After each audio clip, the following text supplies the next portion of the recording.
who could ask you to discipline your child. How young? Right. For example, like a 20-year-old could ask The you. youngest, yeah. 16-year-old. 16-year-old.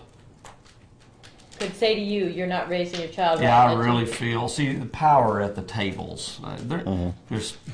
The communal meals that you spoke about and how wonderful they could be, and they were at times. They could be. You could have a lot of fun there, but many times, I guess I remember more of the bad things, and it was just like, you know, you're surrounded by people who are watching your every move, and if you do make a wrong move, then they get a feather in their cap if they point it out to you because it shows their spiritual growth.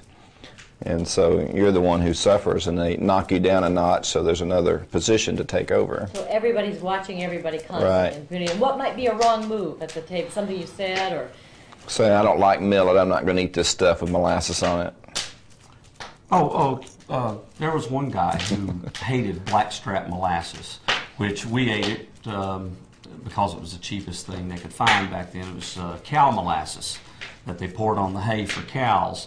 And we'd get it for $3 a buck, 5-gallon bucket, instead of buying the good molasses for $15 a bucket. Anything to save money. It was economics always. It ruled our faith, so to speak. Right. But the stuff was horrible, so bitter. And this one guy named Danny Kirby would not eat it. And this other household head said, "Yes, you are going to eat it." And we had a standoff. We were at the table for over 2 hours because Danny Kirby, an adult of 32 years old, I guess, 30 years old, refused to take a spoonful of molasses and eat it. And there was a standoff until he finally did, and then the guy looked at me, and I just told him, I said, "Tim, don't even think about it," because I just wasn't going to do it. I hated this stuff. Now, back to Gene Spriggs and his lifestyle. You were required to, the ultimate in poverty. I mean, everything was owned communally. You didn't own anything on your own. You didn't have the TV sets or the cars. What is his lifestyle like? What was his lifestyle like when you were there?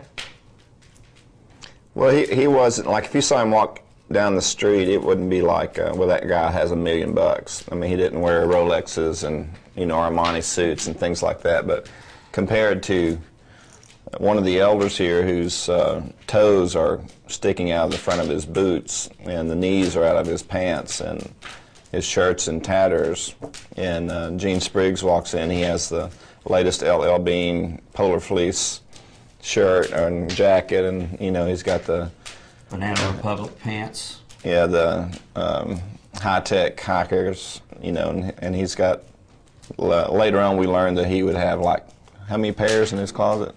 I want to tell that story. Okay. Yeah, too much to tell you. Before you do, I mean, just Okay. to say, relatively speaking, he lived as a very rich man. There was a point one time, Eddie Wiseman needed some wider shoes. I had the shoe shop, and I ordered him some Clark shoes, which are a wider type of shoe. Everybody else in the community was wearing Rockports, which are an expensive shoe, except that I bought them for $10. Put a new eyelet in them, repaired them, and then the community got them very inexpensively.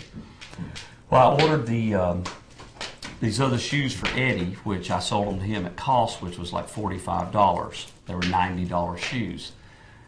He came into the Apostolic Workers meeting or Elders meeting, and Gene Spriggs jumped all over him for having those shoes. He just went crazy. "Hi, everybody's going to want those shoes now. You know, if they see Eddie Wiseman wearing those shoes, everybody's going to want them." And so he made Eddie bring the shoes back and give them back to me, and had me give them to somebody else who didn't have any money or anything like that.